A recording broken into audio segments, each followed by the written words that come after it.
mbirum assemblée nationale muy pencum ndaw réew mi xam nga ne ci session plénière yi am na incident bu fa amoon ñenn ci député yi ñii ci l'opposition bi ñeneen ñi ci mouvance bi Benno Bokk Yaakaar ba ay député dem ci kaso ku ci mel ni Massata Samb ak Mamadou Niang ñu placé leen sous mandat de dépôt jugé leen bay xaarani li nga xamante ne moom mooy verdict bi altine bii di ñëw situation boobu ban lecture nga ci am. waaw d'abord mënees na ko xool ci causes yi. après ñu ñëw ci conséquences yi bu altine jotee en fonction de la fay génn. mais xam nga ñun suñu askan généralement. on est tellement souvent dans le registre de l'émotion. qui fait que souvent on met beaucoup plus de temps sur les conséquences. que sur les causes. Les causes effectivement. te olof day faral di wax ni la yëngu lu ne la ko yëngal ko. pour doole. très bien te bu ñu ko dee xool de man jàpp naa dans l'analyse. honorable Amy Ndiaye. dafa tooñ ñetti yoon. dafa tooñ ñetti yoon. ci naka. honorable Amy Ndiaye pour man dafa tooñ d'abord Sénégal. ah bon. ci naka premièrement maa ngi ñëw.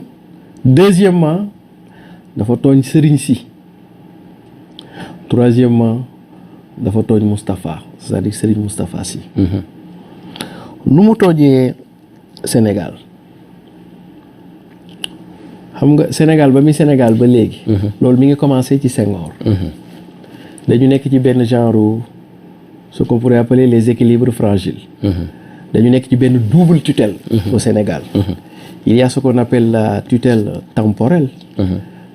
incarnée par le chef de l'État. et la tutelle spirituelle disons religieuse. incarnée par nos guides religieux et l'Église catholique. ñaari tutelle yooyu en tout temps et en tout lieu. dañuy cheminer dans une parfaite complémentarité et dans une parfaite intelligence. Ils ne se sont jamais opposés. Au contraire, ils se sont toujours opposés. Première chose. Deuxième chose, soxna Ami honorable député Amy Ndiaye. wax la mu wax c'est peut-être qu'elle n'a pas la culture politique du Sénégal. Parce que Serigne Sy de tout temps ils se sont prononcés dans la vie politique sans pour autant ñu dindil leen seen cër bi ñu amee ci diine ji. mais est-ce que li mu wax aussi non mais ma ñëw rek. Cheikh Ahmed Tidiane Sy. Al Maktoum. Gaynde Fatma.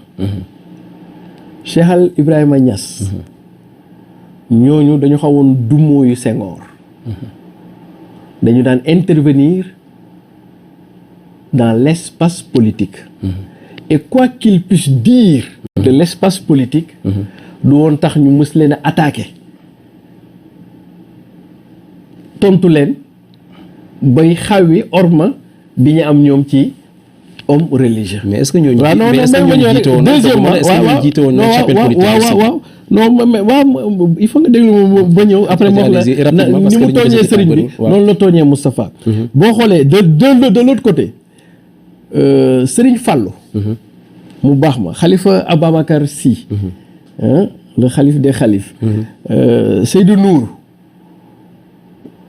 ñooñu dañu jublu woon ci côté Senghor. daan nañu am ay kaddu yu ñuy addu.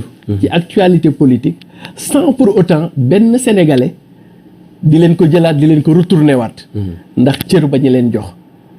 donc d'ailleurs ma jox la benn misaal te foofu lay duggee ci nu mu tooñee sëriñ si. rapidement. Baylaat man maa ngi koy fàttaliku dans les années 80 daan na wax ci rajo Sénégal. ba ne moom waa rajo Sénégal dañ koy fontoo. c'est-à-dire que su leen woolee dañuy yéex a ñëw. wala message am du ñu ko diffuser du ñu ko war a diffuser. moom sax léegi dana leen fi bàyyi ni ñuq dem jël rajo Lamp Fall. ñëpp gis nañ Baylaat bi mu fi nekkee comment il était dur. avec les tenants du pouvoir Baylaat. ku mës a dem màggal Touba déglu kii bi daanaka sax daf leen daan abrégé. daanaka daf leen abrégé wax ak taalibe yi. Donc moom il a été très très direct. Avec les tenants du pouvoir. Mais àdduna musul neex ba ñi fare woon ci nguur gi yëkkati benn orma jóge ci benn yoon. Deuxièmement sëñ Abdou Aziz Sy Dabakh mais député yii. man maa ngi fàttaliku grève bu métti ba fa amoon xaw ma sama naa ne la 88 la xaw ma 93. mais sëñ Abdou am na discours bu mu def mémorable. par rapport à des députés. pour ci loi yi leen di war a jox ñu voté ko ñu ban ko voté ak yooyu. il est tensé. mieux benn imam gaañu na bu dëkkoon Thiès Ndour.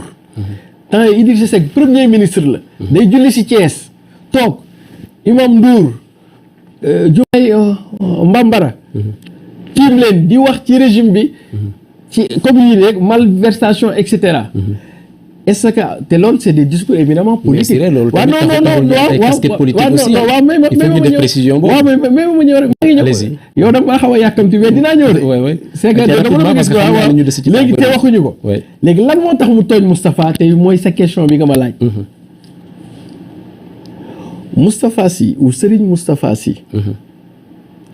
bokkul PUR. au sens que le PUR est un parti politique.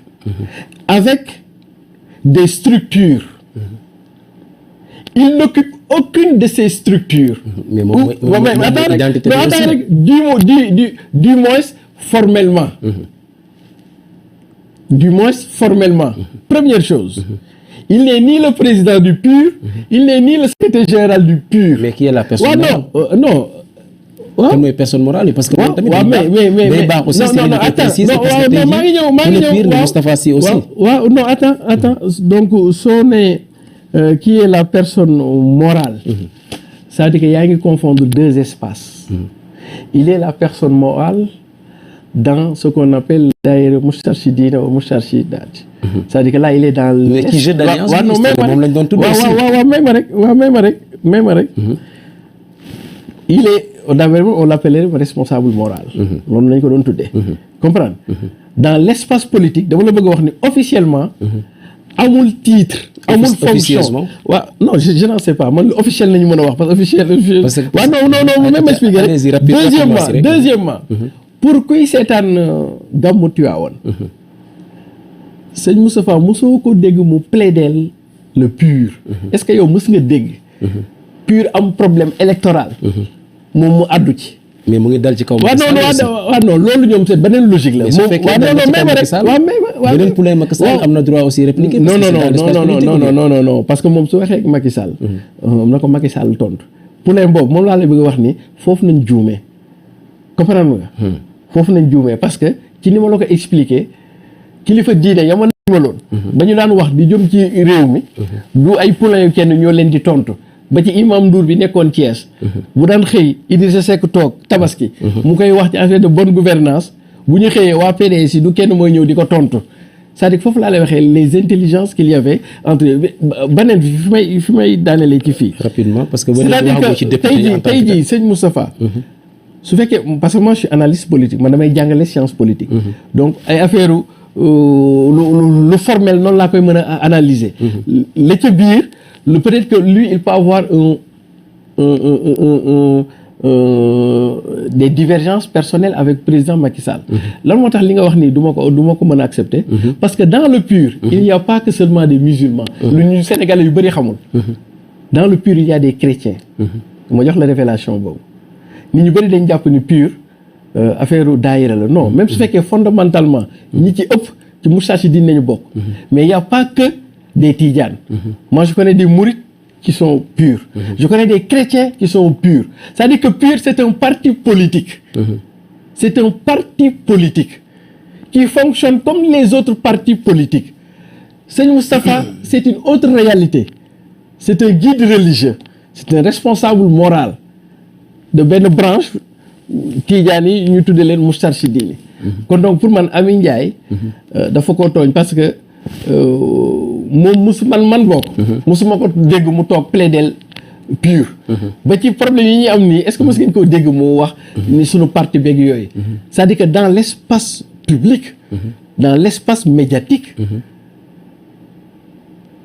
il ne se pose pas comme un élément du pur. Mais il se pose comme un guide religieux. mais donc réponse yi ñu ko indil député pur yooyu noonu. waaw yëf yi àgg ci yoon. ndax c'est pas aussi démesuré. waaw non c'est-à-dire que il faut condamner bu ma defee précision yooyu. parce que loolu tamit dañu koy di fàtte parce que. li ndaw si def nii. bu ñu koy lire. waruñu ko lire rek sur la gestuelle. dañu war a réviser waat suñu histoire politique. ak suñu trajectoire entre le religieux et le politique. comment ils ont cheminé. d'ailleurs fondation ou fondement Sénégal noonu la juddoo. ça a été une forme d'intelligence entre le spirituel et le temporel looloo jur Sénégal. Sinon kon un Senghor ne pouvait jamais être un président dans un Sénégal de 95% de musulmans. Et d'ailleurs sunu mag ñi entre les intellectuels la classe politique ñoom Senghor Lamine Gueye ak la classe maraboutique intelligence boobu mooy sookul Sénégal de kon donc loolu c'est extrêmement fragile. beneen bi mooy la violence moom ñëpp a koy ñaawlu. c'est-à-dire que maajeer yi député yi joxe. loolu moom man dama koy ñaawlu. loolu moom rafetul mais moo tax ma ni la bu ñuy di yem ci conséquence. parce que bu ñu yemee ci conséquence. te jàll ñu ba ci cause. lecture bi mën naa biaisé. donc li ma la doon wax léegi loolu cause la. léegi nag ñu ñëw ci conséquence bi. conséquence bi mooy député yooyu. ils ont exercé une forme de violence. xam nga anglais dañuy wax violence brings about violence. C'est-à-dire que la violence appelle de la violence. Et que la violence n'est pas seulement physique. Elle peut être aussi une violence morale de par les paroles. Yow des fois ça peut être verbal aussi. Déjà moo wax la benn affaire. Des fois di nga nekk ak sa soxna. mu am lu mu la wax. en termes de violence physique. ceci dit bu jógoon sax dafay toogaat. pour te voir ni c'était violent. moo coup bu ñu la doon uppercut. daanaka moom mooy am. du dëgg. tout à fait. kon donc pour man su ma ko doon analyser. dès lors que góor mooy responsable. ci moom nañu xaar retenue ak hauteur. maîtrise. kon donc xale yu góor yi ñoom. waruñu woon a def loolu. mais tamit mën nga jàppale globalement dañu nekkoon ci scène de violence. Même si la violence est disproportionnée, on était dans une scène de violence. Olof di jaay day faral wax ne xeex moom jarul muy rafet yow gagner rek. comprendre donc femme bi loolu mu jëloon di ko sànni. peut-être bu ko daloon mënoon a blessé kii bi comme këdd bi mu ko këdd. mënu na ko kiyal kon donc pour man il faut que ñu et loolu invite la bu may laaj ce président de la République. c'est-à-dire que dëkk am na fu muy toll comme dëkk bi fi mu toll nii xam nga dañ naan homme d'affaires. dëkk bi nag c'est le pays d'affaires. il y a l'affaire Pape Alé, il y a l'affaire des députés. il y a l'affaire et cetera dëkk affaire la. dëkk affaire nag boo ñu ci tolloo. des fois bëgg a def justice pour la justice. mën na gën a indi problème. Il faudrait faire peut-être de la justesse. Plus que de la justice. Plus que de la justice. waaw il faut de la justice parce que fi mu toll nii. dëkk bi daanaka c'est affaire sur affaire. te nit ñi ñu ngi toog di seetaan. ci affaire bi ñuy xaarandi. très bien libéré bi le 26. très bien su ma doon régime bi daal. danañ jéem a xool comment on peut trouver un compromis. C'est-à-dire que ne pas privilégier. Le contentieux, c'est-à-dire que les voies de recours judiciaires. Mais essayer de xool nan nañu koy waxtaane dans nos mécanismes de règlement des conflits, mais des mécanismes extrajudiciaires. Je pense qu'il y a dans l'intervalle, surtout vu la sensibilité de cette question, qui met pour la première fois de manière très frontale le pouvoir temporel et le pouvoir spirituel qui pendant longtemps ne s'était jamais opposé, mais s'était s'opposé. Je pense que ce n'est pas le droit dans sa substance, parce que le droit peut être des fois injuste aussi. De toute façon, et que il est préférable pour ñun bu ñu tollee ci nii. ñu dawal suñu propre mécanisme. maanaam extrajudiciaire, de la médiation, l'arbitrage. ñu toog waxtaane ko parce que sénégalais moom. boo génnee ngëm-ngëm maanaam diine. ci moom moo xam fu mu bokk jàngu beeg jullit yi. 90% ndax ce n'est pas trop tard aussi ci dossier boo xam ne yóbbu nañ ko flagrant